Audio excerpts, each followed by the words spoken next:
Mdalavuma ni kati ya wananchi wa wilaya ya Mbozi ambaye nimeanza siasa mwaka 82. Kwa hiyo wananchi wanapokuita nguli wa siasa hawakosei? Hawakosei kwa sababu nyanja zote nimepita. Nimekaa toka miaka 88 ni diwani. Kwa hiyo mpaka hivi ninavyoongea ni diwani. Kwa hiyo ukitaka wakikuita nguli wanamaanisha. Umejibu kiu ya wananchi wako?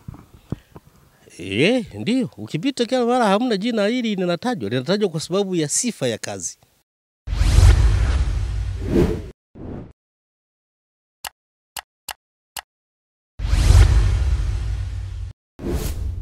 Uhali gani mpenzi mtazamaji wa Songwe TV, kipindi ni Tanzania Yetu sehemu ya 5, na leo tupo katika wilaya ya Mbozi ambapo tumekutana na mkongwe wa siasa. Atajitambulisha yeye mwenyewe na kwa nini tunamuita mkongwe wa siasa ndani ya nchi ya Tanzania pamoja na wilaya ya Mbozi. Mtazamaji wetu angependa kufahamu kwanza, unaitwa nani? Ujitambulishe kwa ufupi, karibu. Jina langu naitwa Alois Tuone Mdalavuma Msangawale. Mimi ni mkazi wa kijiji cha Bara, kata ya Bara, tarafa ya Itaka, wilaya ya Mbozi, mkoa huu wa Songwe. Mtazamaji wetu angependa kufahamu Mdalavuma ni nani haswa nje ya huu baba kwenye nyanja ya kisiasa?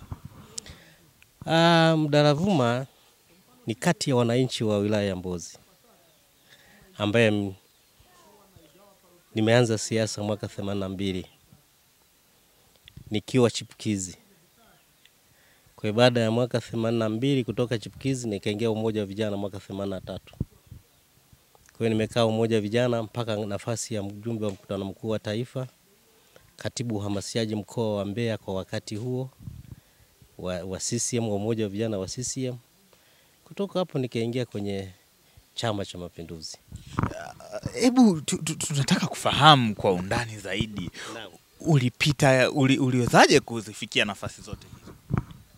Kwanza unapoishi na jamii, moja ni namna unaishi nao.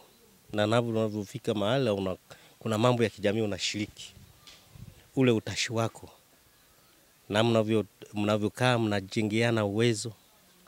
Kwa hiyo nilionekana mapema na naweza nikaona nafasi nzuri ya kuwa na wananchi kwa kuwaongoza. Kwa sababu nilianza na nafasi ya kwanza nyumba 10 Barozi. Kwa hiyo wananchi wanapokuita nguli wa siasa hawakosei? Hawakosei kwa sababu nyanja zote nimepita. Kwa sababu hapa nimepita kwenye umoja wa vijana. Nimepita kwenye jumuiya ya umoja wa vijana. Nimepitia CCM kwa nafasi kubwa tu mpaka kitaifa huko nimepita. Ukitoka hapo anaponiita hivyo kwenye udiwani nako nimepita. Nimekaa toka miaka 88 ni diwani. Kwa hiyo mpaka hivi ninavyoongea ni diwani. Kwa hiyo ukitaka wakikuita nguli wanamaanisha. Ukikaa kwenye ushirika toka mwaka 84 niko kwenye ushirika. Nimekuwa na ngazi mpaka ya taifa kwenye ushirika. Unaona Kwa hiyo unapozungumzia nguli wa siasa, na hii nafasi mimi ni ya kurithi. Kwa sababu babu yangu huko nyuma miaka ya 40 na kitu huko alikuwa jumbe. Jumbe alikuwa ni mkusanya kodi. Mkusanya kodi kwa wakati huo kwa kuwakusanyia wale Waingereza. Hili siti ni ya mwaka 46. Wakati babu yangu ndiye anayekusanya kodi za serikali, na hii ni risiti ni ya kodi. Shinkumi. Hii. Mwaka 46. Kwa hiyo historia ya kuwa kiongozi kwa kweli naweza kusema nimeirithi. Hebu tuambie utunzaji wa hii karatasi inaonekana ya mwaka. Hii sio karatasi, risiti, sema risiti. Wakati huo Tanganyika, unaona? Hii risiti ukitazama mtazamaji kwa haraka utaona ni ya mwaka jana, lakini risiti hii ni ya tangu mwaka 1946. Sana ilikuwa tarehe 24 mwezi wa 10 mwaka 1946. Lakini kitu cha ajabu, mheshimiwa huyu ameitunza mpaka leo, wakati hata mimi ukiniuliza kadi yangu ya kliniki mpaka leo sina. Wewe uliwezaje? Kwanza ni namna ya kuenzi babu yangu. Namna ya kuonyesha umma kwamba utawala huu au uongozi huu sio wangu, ni wa urithi. na kama ni waurithi ninahitaji kuendelea kutunza. Yaani lazima nitunze hii talanta. Na Mungu aendelee kunijalia kama ninachokifanya nikifanye kile ambacho jamii cha historia ya familia ya Aha, kumbe tunapozungumza hapa uongozi kwenye familia ya kina Mdalavuma ni mali ya kurithishana. Ni asili yetu. Ni asili kwa sababu kwanza sisi ni familia ya kichifu. Kwa zamani wakati wa utawala, mtawala wa kwanza alikuwa ni chifu. Ndiye alikuwa anaweza kaunganisha watu, akakaa na watu, kama kuna jambo la kuzungumza lazima lianzie kwa chifu. Na utawala umeisha wa kichifu, umeisha baada ya mwaka 61 baada ya uhuru. Lakini huko nyuma kote ilikuwa utawala ni wa familia ya kichifu. Bila shaka kwa historia yako ina maana mmeanza uongozi wakati wa chama kimoja. Unauonaje uongozi baada ya kuwa kwenye mfumo wa vyama vingi ambapo na wewe ndipo? Si hivyo tu, mimi nilikuwa mwenyekiti wa kijiji pia hiki cha Bara. Na nilikuwa nalipo mshahara na chama kwa wakati huu. Kwa sababu mwenyekiti wa kijiji nimeanza mwaka 87. Kwa hiyo nikaumaliza mwaka 92. Tena nikachaguliwa. Tena mimi nikiwa nachaguliwa ni huwa naacha tu mwenyewe. Nimeacha, nimwachia mtu, nimeingia kwenye ushirika, nimetoka, nimeingia kwenye mwenyekiti wa ushirika, mwenyekiti mwanzilishi wa Mboku, chama kikuu cha ushirika kwa wakati huo kilikuwa kinaitwa Mboku. Mimi ndio nilikuwa mwenyekiti mwanzilishi, lakini pia nikawa mwenyekiti. Pengine tunapenda kufahamu kwa mtiririko. Umetuambia historia yako kwenye upande wa chama, lakini tunapenda kufahamu kwa mtiririko. Tangu umeanza uongozi kushika madaraka ya kiserikali, umepita vitengo gani mpaka sasa? Yaani ukianza kitengo cha kwanza kabisa ulichoanza nacho kwenye serikali mpaka hiki ulichonacho kwa sasa. Kwa wakati huo, kwa sababu kulikuwa mfumo wa chama kimoja, ukiwa balozi ulikuwa unawajibika kwenye serikali. Ulikuwa ni sawa na kwamba sawa na wajumbe wa serikali ya kijiji. Maana wakati huo halmashauri kuu au wajumbe wa kamati ya siasa, wajumbe wa halmashauri kuu walikuwa na maamuzi tofauti na sasa, wanaelekeza serikali. Lakini kwa wakati wa mfumo wa chama kimoja, wakikwambia halmashauri kuu imeamua au mkutano mkuu umeamua wa chama, maana yake sasa hayo ni maamuzi moja kwa moja serikali inaenda kutekeleza. Kwa hiyo baada ya kutoka hapo ulikuwa mwaka gani ulipokuwa mjumbe wa kijiji? Sio mjumbe, mwenyekiti wa kijiji mwaka 87. Mwaka 87 ndio nimechaguliwa kwa mara ya kwanza. Lakini huku nikitokea nikiwa mhasibu wa kijiji ndio nikachaguliwa. Wakati huo nina umri mdogo kweli. Nilikuwa kama na miaka 23. Mzee Mdalavuma, hapo katikati tumeshawahi kusikia umeshika nafasi kubwa sana kwenye mkoa kwenye chama. Ni nafasi gani? Nilikuwa kaimu wa mkoa, mwenyekiti wa kaimu mkoa wakati huo, nikiwa mwenyekiti wa Chama cha Mapinduzi wilaya ya Mbozi wakati tumegawanyika kutoka Mbeya. Sasa mimi kama central kwa maana ya wilaya zote 4, wilaya ya Mbozi, wilaya ya Momba, wilaya ya Ileje, wilaya ya Songwe, basi kabla hatujampata mwenyekiti mimi ndio nilikuwa mwenyekiti wa muda. Kwa sasa unazionaje siasa za vyama vingi? Shida moja kwenye mfumo wa vyama vingi au siasa ya vyama vingi ni kwamba watu walio wengi ni waongo, sio wa kweli. Na hawafuati ile msingi hasa ya siasa. Mara nyingi ni kusemeana maneno yasiyokuwa na maana. Mtu anatafuta awini kwa kusema uongo. Mtu awini kwa kumsema mwingine, hazungumzii sera au ilani ya chama chake.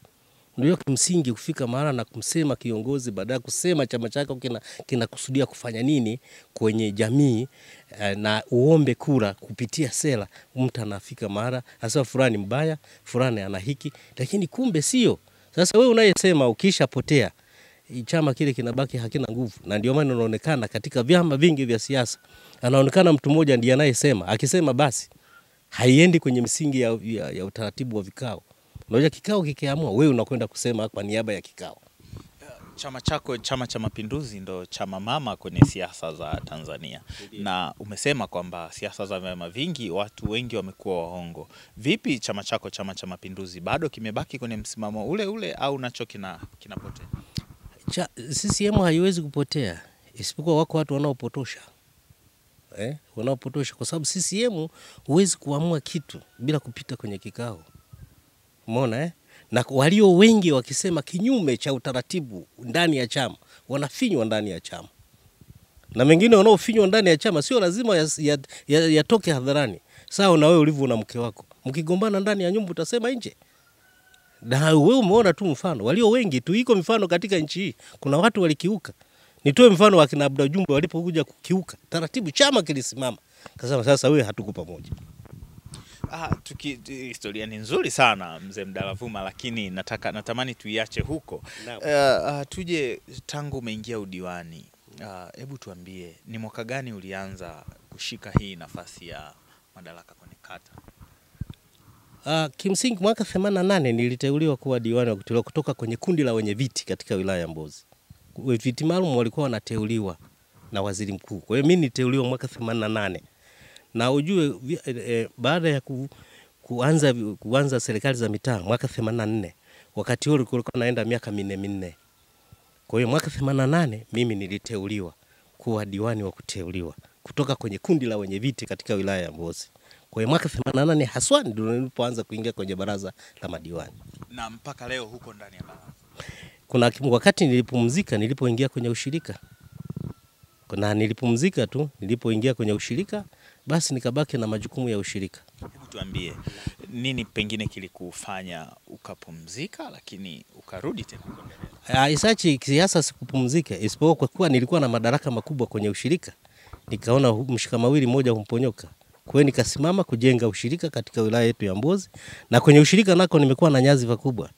Kwenye ushirika nimekuwa mwenyekiti wa chama kikuu cha ushirika, nimekuwa mjumbe wa bodi ya washirika Tanzania, na nimekuwa mjumbe wa bodi ya utafiti wa kahawa Tanzania TACRI, Tanzania Coffee Research Institute, na kisha nikawa mwenyekiti wa bodi Tanzania nzima.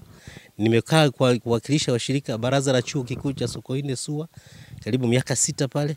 Kwa hiyo kimsingi nimekuwa mjumbe wa bodi ya kiwanda cha kukoboa kahawa Mbozi, mjumbe wa bodi ya kahawa MCC kwa Mbinga. Kwa hiyo kwenye ushirika nako nimepita, nimekwenda kwenye majukumu makubwa. Bodi ya kahawa. Kwa hiyo ushirika na ufahamu mzuri, kahawa na ifahamu mzuri. Kwa hiyo baada ya hatua mwaka 90 na mwaka 2000 niliamua kurudi tena kwenye siasa, kwa maana ya alikuja wakati ule mkuu wa mkoa alikuwa anaitwa Mramba. Wilaya Mbozi tulikuwa hatuna sekondari, tulikuwa na Voa sekondari tu. Sasa alikuja kwenye mkutano mmoja hapa, alipokuja alituambia hivi, nyie mnanipigia makofi mimi, mtapigia watoto wangu, mtapigia wajukuu zangu, kwa sababu hamtaki kujenga shule na hamtaki kusomesha shule. Mna zao la kahawa lakini hamtaki kusomesha shule. Hiyo aswa ndio sababu ile kuvutia wewe kurudi kwenye siasa. Isachi nikarudi kwenye siasa kwa maana ya kuwa mtekelezaji. Ndio maana nikaingia kwenye nafasi ya udiwani mwaka 2000. Na nilipoingia mwaka 2000, cha kwanza nilianza kuhakikisha kwamba najenga sekondari ili watoto waende sekondari, kumjibu yule mkuu wa mkoa aliyokuwa anatuambia. Nje na sekondari ambayo ulijenga, sio moja tu. Tangu umekuwa diwani. Ni vitu gani umefanya? Ngoja, kuna sekondari 4. Kuna Itaka sekondari, kuna Bara sekondari, kuna Insani sekondari, kuna Msangawali sekondari. Kuna kituo cha afya Itaka, kuna mahakama Itaka, kuna polisi Itaka, kuna kufungua barabara zote za wakati huo. Kata ya Itaka ilikuwa moja pamoja na kata ya Bara. Ziko zahanati mbalimbali katika vijiji vyote. Ukichukulia mfano zahanati ya Hamwero, zahanati ya Ikonya, zahanati ya Iporoto, zahanati ya Hangomba, zahanati Isera tulibaki tumejenga, lakini bado tuna zahanati ya Itentula. Kwa hiyo hivi vyote ndivyo ambavyo tuliweza kufanya, mpaka tulikuwa mfano kitaifa. Kata moja tu kujenga sekondari 4. Na tulishawishi mpaka waziri mkuu wakati huo Sumaya alikuja kwenye sekondari moja wapo kufungua Itaka sejenga. Naona yako matusi ya maana. Kwa hiyo pale alikuwa anatuambia maneno yanayokufanya wewe unayeelewa utafute jibu. Unahisi katika haya uliyoyasema ambayo umeyafanya kwenye sekta ya elimu, lakini kwenye sekta ya afya, umejibu kiu ya wananchi wako? Ndio. Ukipita kila mara hamna jina hili linatajwa kwa sababu ya sifa ya kazi. Na sifa ya kiongozi ni kufanya kazi. Na katika kazi kitu kinachonisikitisha sana, kuna watu ambao wanatafuta nafasi kwa kutumia pesa, nafasi kwa kutumia rushwa. Kwa hiyo ukimpata kiongozi kwa kutumia rushwa, kimsingi ataenda kutafuta, lazima arudishe haki yake. Ulipoanza kwa mara ya kwanza kuwa diwani, kwa maana miundombinu kufikika kutoka eneo moja kwenda eneo jingine kwenye kata yako ilikuwaje na sasa iko? Huko nyuma ilikuwa ngumu, na sasa hivi tu kila kijiji kina barabara imefika. Katika utekelezaji wa ilani barabara imefika kila kijiji, na kila kijiji tuna kituo cha tuna zahanati. Sasa hivi katika vijiji 6 tumebakiza kijiji kimoja tu cha Twinzi. Lakini bado maji tumebakiza vijiji hivi viwili, Iporoto na Twinzi. Ikonya kuna maji, Bara kuna maji, Hangomba kuna maji, Maninga kuna maji. Kwa hiyo hicho ndicho kilichobaki. Lakini sasa hivi pia tunang'ang'ana tupate high school ambayo sasa naishukuru serikali imetupa, tumejenga madarasa 4 ambayo tunatarajia sasa tutapata pesa kwa ajili ya kujenga mabweni kwa ajili ya kidato cha 5 na cha 6, kwa sababu sisi tuko pembezoni. Ni kata ambayo iko pembezoni. Hapa tulipo ukiangalia kaskazini kwetu ndio kuna wilaya, tunapakana na wilaya ya Songwe.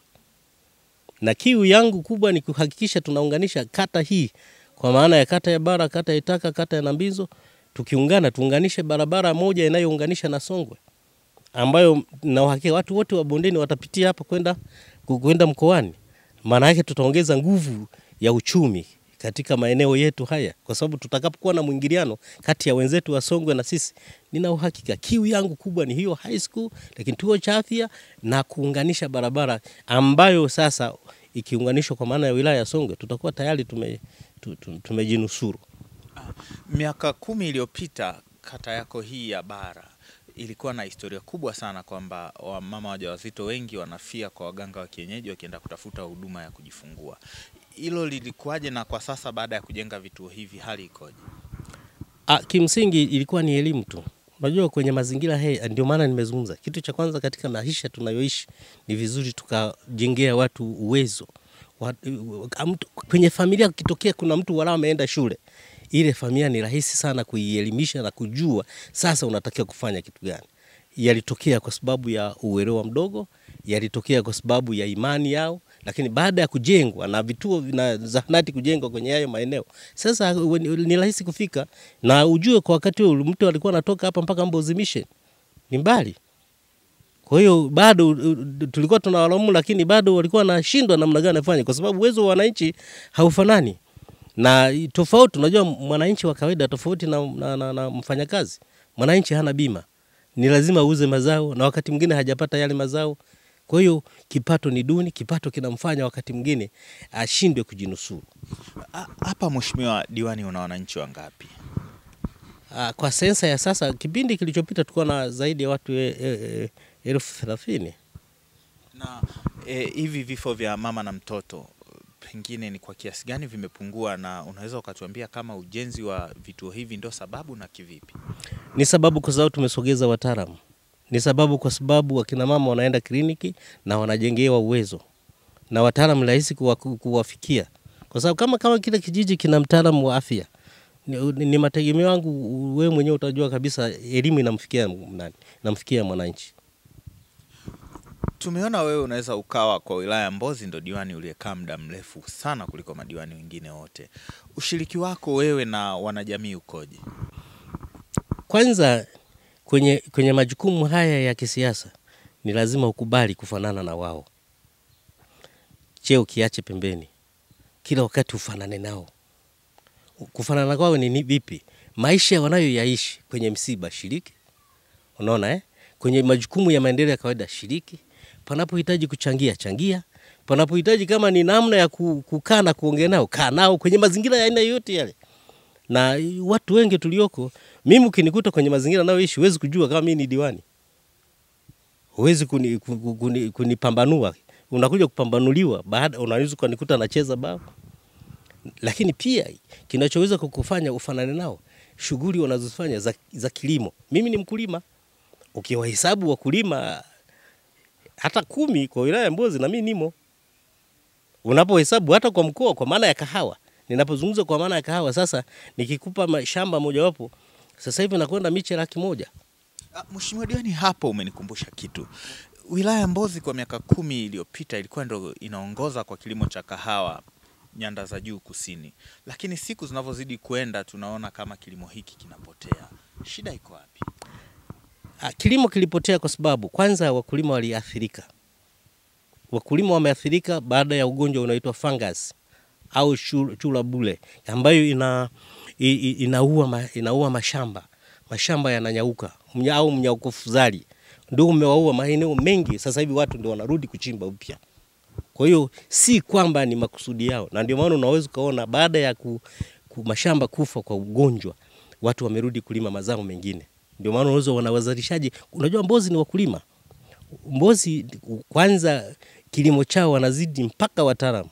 Kwa sababu anajua hii dawa tumieje, anajua pande namna gani, anajua hiki kikifanya kina faida gani. Ndio maana unaweza kuona wamerudi kwenye mahindi, kwenye karanga, kwenye maharage, wanapambana kweli kweli. Lakini kwa kata yangu sasa, naweza kusema baada ya miaka 3 ijayo mbele, inaweza kawa nachukua nafasi ya kwanza, kwa sababu watu sasa hivi wamepanda sana kahawa. Na bahati nzuri tunaishukuru serikali kupitia watafiti wa kahawa TAKRI, kuna mbegu mpya ambayo mojawapo nitakwenda kuonyesha kwenye shamba langu, ambayo hiyo inavumilia magonjwa, lakini vile vile inavumilia magonjwa kama vile kuna ugonjwa tunaita unaangusha kahawa, tunauita CBD.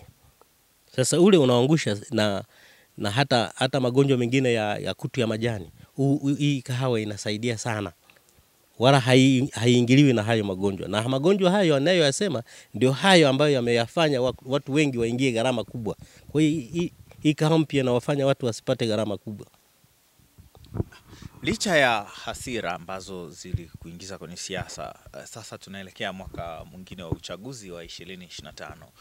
Kwanza nikusahishe hivi, sio hasira, utashi. Zungumza utashi, hasira wapi? Yaani iko hasira yenye akili. Yaani nilipotambua kwamba huyu mtu anasemaje, sasa sina sababu ya kufika mara kumwambia fanya mtu mwingine hivi. Nikaona ni mwenyewe lazima niende niingie. Sawa kabisa Mheshimiwa Diwani, sawa kabisa. Pengine utuambie kama mwaka huu 2025 umo. Unajua una swali gumu. Unajua sio mimi, kwenye nafasi sio wewe unayeomba. Umma. Kama bado umma unasema wewe unahitajika, huna sababu ya kusitisha, kwa sababu utaishije? Chochote kitakuja kuleta shida baadaye, umma utakwambia wewe ndio umetusababisha haya. Bila shaka katika uongozi wako kuna mambo umepitia ambayo ni maumivu. Unaweza ukatuambia ni yapi ambayo hutoyasahau katika historia yako ya kisiasa pamoja na uongozi wa serikali? Binafsi yako mengi. Unajua nyota njema. Unajua ukiona mti unapigwa mawe, maana yake una nini? Una matunda. Kwa hiyo yako mengi ambayo mimi nakusudia kufanya. Tunaumizana, unaumia, unataka sasa uwe mtu fulani, wakati mwingine maamuzi ya wakubwa anakuambia hapana, hiki hapana. Lakini ni lazima ujue haya ni maamuzi yanayopita kwenye utaratibu, una kila sababu ya kuheshimu, kwa sababu ndio utaratibu ulionao kwenye chama chenu.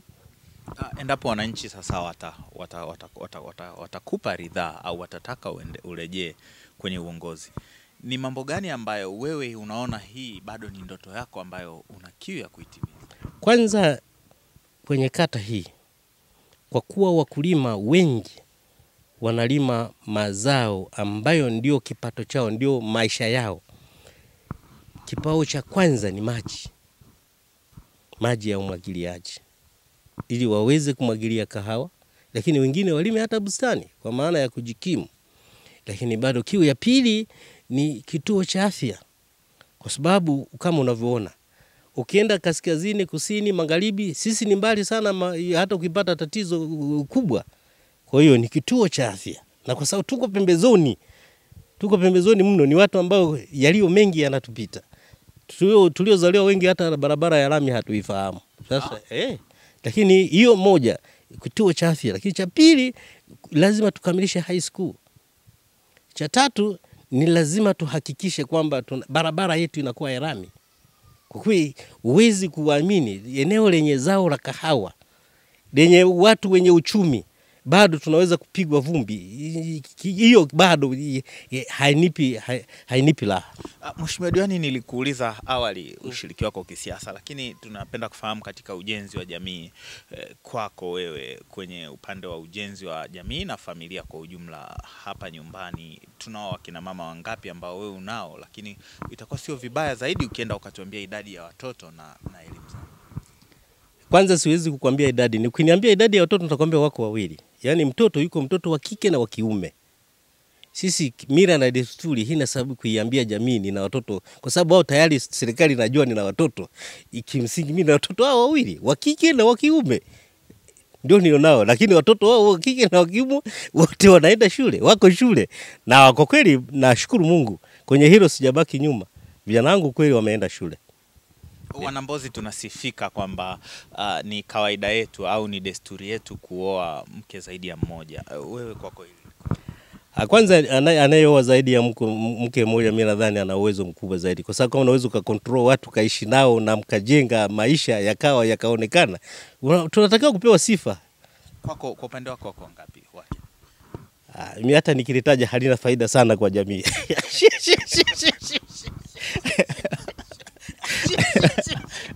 Asante sana Mheshimiwa Diwani, umekuwa kiongozi kwa vitendo. Historia yako kote tulikotoka umeonesha unaiongoza jamii kwa vitendo. Tunataka kufahamu kuanzia hapa. Watu wa umri wetu sisi tunashindwa kukaa hata na mke mmoja. Ndio maana tunataka tujifunze kutoka kwako. Sasa hayo ya kujifunza yanategemeana. Hayawezi kujifunza kwa hivi tunavyozungumza. Yako kuna mapana yake. Unajua huko nyuma tulikuwa na misingi, mila na desturi zingine tumezipuuzia. Ndio maana unaweza kufika. Kwa mfano mimi nikiwa nina wake zaidi ya mmoja. Wewe mke wangu mimi hawezi kwenda kwa nyumba kubwa akaongea na akiwa amesimama. Lazima akae. Kwa nini? Ni mila na desturi. Kama wewe ulivyo kaka yako huwezi ukamsalimia ukiwa umesimama. Kama alivyo baba yako huwezi kumsalimia alivyosimama. Wewe mila na desturi ndizo zimetupotosha. Tumeingia kwenye mila za kizungu. Asante sana. Mheshimiwa Diwani, tangu mwaka 82 umekuwa kiongozi. Viongozi wengi hapa umeshiriki nao katika uongozi. Amekuja Rais Mheshimiwa Mwinyi, natumaini umefanya naye kazi. Na Nyerere pia. Na Nyerere pia umefanya. Unaona? Ukiangalia watu wengine wanasema imekuweje? Hapana, ni kutokusoma katiba ya chama. Wana CCM ambao hasomi katiba ya chama. Katiba ya chama inasema kabisa tunakuwa na mgombea mwenza anakuwa makamu wa rais. Na anapokuwa makamu wa rais, Mungu anapoamua kumchukua mmoja wapo, anayebaki anachika nchi. Na ndicho kilichotokea kwa Samia. Lakini ninyi kama wazee ambao tangu huko nyuma haikuwahi kutokea, mlilipokeaje? Tulipokea kwa furaha, kwa sababu kwanza ni wa chama chetu. Unaona? Ni chama chetu na yeye anaendeleza. Unajua unapokuwa kiongozi huendi kwa ya kwako kichwani. Kuna dira. Unaona kuna sera. Unaona Kwa hiyo kimsingi unatekeleza ilani ya chama, maelekezo ya chama yameandikwa kwamba sasa tekeleza hiki, sasa tekeleza hiki. Kuna watu wanapiga kelele kwamba katiba ya CCM kwa sasa imekanyagwa kwenye kumpata mgombea urais. Ili unaweza ukatupitisha? Kwanza wanaosema hivyo hawako sahihi. Hawako sahihi kwa sababu gani? Unajua kuna vikao vya chama. Vikao vimekaa, vimekubaliana. Na mkutano mkuu ndio msemaji mkuu wa Chama cha Mapinduzi. Unamzungumziaje Rais Samia? Samia yuko sahihi, yuko vizuri. Ni kiongozi ambaye amekaa, unajua yule amekaa kamati kuu kwa muda mrefu sana. Kamati kuu, na tena ni mtu ambaye anayekijua chama. Amekaa kwenye kamati kuu. Unaposema kamati kuu, ukitoka halmashauri kuu, unaenda kamati kuu. Unatoka kamati kuu, unaenda halmashauri kuu, unaenda mkutano mkuu. Kwa hiyo kati ya watu 30 wale, na yeye alikuwemo kwa muda mrefu. Na utakumbuka wakati ule akiongoza katiba, aliongoza kwa msimamo, na ndipo pale alipoanza kuonekana huyu ni kiongozi. Hali ya siasa za Tanzania yetu kwa sasa unazionaje? Ziko siasa za mihemko. Umeona Kuna watu wanakaa na tulia. Sasa kuna watu wana mihemko. Anachofikiri yeye ndiye anafikiri wote wanataka kwenda. Ndio tatizo liko hapo. Mheshimiwa Rais Samia alipoingia alituambia kwamba yeye ameleta 4R, R4. Sijajua kwa nini alilazimika kuleta 4R4. Bila shaka kulikuwa na tatizo sehemu, lakini wakaja wapinzani wenu Chama cha Demokrasia na Maendeleo wakasema no reforms, no election. Pengine kauli hizi mbili zinaonesha mwendo wa taifa letu ukoje? Kila chama kina mtazamo wake na inategemea kinaongozwa na watu gani wanaoongoza hicho chama. Matamko mengine inawezekana. Ndio maana unaweza kuona kuna wale wanasema G5 wametofautiana, kwa sababu kama hamwezi kukaa pamoja wewe kaamua msikubaliane ndani ya chama. Na ndio maana sisi CCM tunakubaliana wenyewe. Alafu mmoja anakwenda kusimama kwa niaba ya wengine wote. Sasa umeona tofauti walionayo sasa. Kwa maana hiyo hii kauli ya no reform no election sasa ni chama kingine siwezi kukisemea. Ingekuwa ndani ya Chama cha Mapinduzi ningeweza kusema, kwa sababu mimi sishiriki kule ndani. Kwa hiyo nikizungumza atakuwa nazungumza yeye. Ni kwa nini pengine chama kisiamue kwa kutumia hizi 4R kukiita chama mwenza cha Chama cha Demokrasia na Maendeleo ili wakakaa kutimiza hizo 4R? Unakumbuka kuna kikao cha pamoja cha maridhiano kimekaa kimezungumza, nje wametoka wameenda kwenda kinyume chake. Hata bungeni wewe ulikuwa unaona ukiamua jambo ambalo wanaona wao hawana maslahi wanatoka. Kwa hiyo sasa kama hivi ndivyo, angalia toka kuna mwaka kabla hajaingia Magufuli walikuwa wangapi wabunge? Zaidi ya 85 katika mfumo huu. Sasa kitu gani kinakuzuia? Ni namna tu chama kijenge tabia ya kukubalika kwa jamii. Kikisha jitengenezea mazingira ya kukubalika kwa jamii, hamna shida. Demokrasia yetu inakuwa au inapotea kwa maana ya uwazi kwenye siasa? Demokrasia inakuwa. Huwezi kutufananisha na nchi zingine. Sisi tuko vizuri. Watanzania tuko vizuri. Kwanza uhuru tulionao wa kusema tu. Kila mmoja wetu Mtanzania asiyeweza kufanya maendeleo ni yeye tu hajaamua kufanya maendeleo. Kwa sababu njia zote, yani unapozungumzia uhuru wa demokrasia ni pamoja na wewe mwenyewe ulivyo na uhuru kutoka nyumbani kwako. Mheshimiwa Diwani, tukiacha sasa ule uongozi wa kisiasa, wewe ni mzee kwenye nchi hii. Kuna swala ambalo linasikika kwa sasa, kuna matukio ya utekaji, watu kupotea. Wewe binafsi haya unayapokeaje? Ni jambo ambalo siwezi kulisemea. Siwezi kulisemea kwa sababu si jambo ambalo watu wanakaa, ni jambo ambalo linatokea hata kwenye mazingira ya kawaida tu. Mtu anaweza akapotea hata mazingira huko. Hii si sasa, hata huko nyuma watu walikuwa wanaweza kupotea, lakini siwezi nikawa msemaji katika hilo kwa sababu kwanza nafasi yangu haina kauli. Kama mzee, ungeshauri pengine nini kifanyike kwa nchi? Kwa kweli matukio mengine sio mazuri kwa sababu hata wanaopotea hata wana CCM, na unakumbuka kule Pwani kule wana CCM wengi wamekwenda wamepotea. Kwa hiyo hii si jambo jema, na Watanzania tulio na nia ya kujenga nchi ni vizuri tukatambua uhuru wetu unatosha kabisa. Kama liko jambo linakusumbua ni vizuri ukaenda kwenye taratibu za nchi.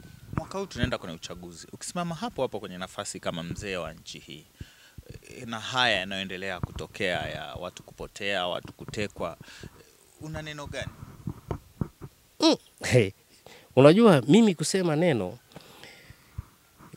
neno kutokana na haya yanayotokea. Kwanza yanatokea eneo ambalo mimi siwezi kujua yanatokeaje. Yangekuwa kutokea kwa upande wa maeneo kama ninayoishi kama kwenye eneo langu la utawala, ningeweza kuwa na jambo la kusema. Lakini kwa hiyo inayotokea, bado sisi hatupendi Mtanzania yote apoteze maisha au Mtanzania yote apotee kwa njia ambazo sio sahihi. Kama anapotea, apotee kwa nguvu ya Mwenyezi Mungu. Kama yale maisha yake yanaisha kama ilivyo taratibu. Asante sana mpenzi mtazamaji wa Songwe TV. Huyu alikuwa ni Mheshimiwa Diwani wa kata ya Bala, Alois Mdalavuma. Wakati tumemaliza masuala yote, pengine tungeweza kufahamu siasa ni pamoja na kujenga uchumi. Mzee Mdalavuma, tunapenda kufahamu kwa upande wako kiuchumi umesimamaje, ambapo unakuwezesha wewe kumudu masuala ya siasa?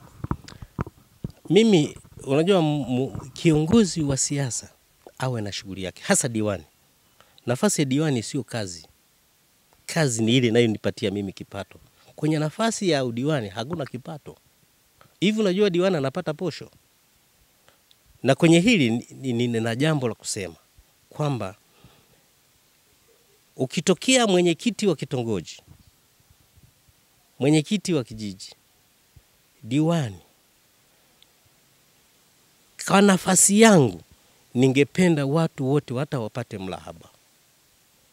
Kwa sababu ndio wanaogusana na wananchi. Diwani ndiye anayegusana na wananchi.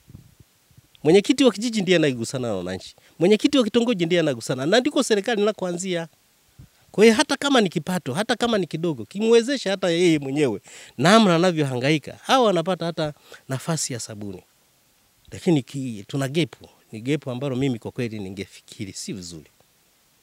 Ni jambo ambalo nchi tufikirie kwamba diwani awe na warao na kipato cha kumfanya hawezi kuishi. Diwani unapata 3.5 kwa mwezi. posho ya 3,500 kwa mwezi, utafanyaje?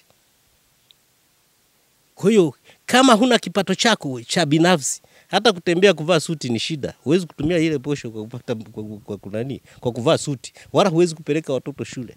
Tuna gap kubwa sana kati ya sisi na wabunge. Ukimkuta diwani ambaye ana nafasi, maana yake anashughulika kweli kweli kimaisha. Mwanzo umetueleza kwamba ulipochaguliwa kwa balozi mwaka 82 kulikuwa na posho, sio balozi, mwenyekiti wa kijiji. Tulikuwa tunalipwa. Mlikuwa mnalipwa. Pengine hili lilipotea vipi? Baada ya mfumo wa vyama vingi. Sasa wakati ule sikuwa mfumo wa chama kimoja.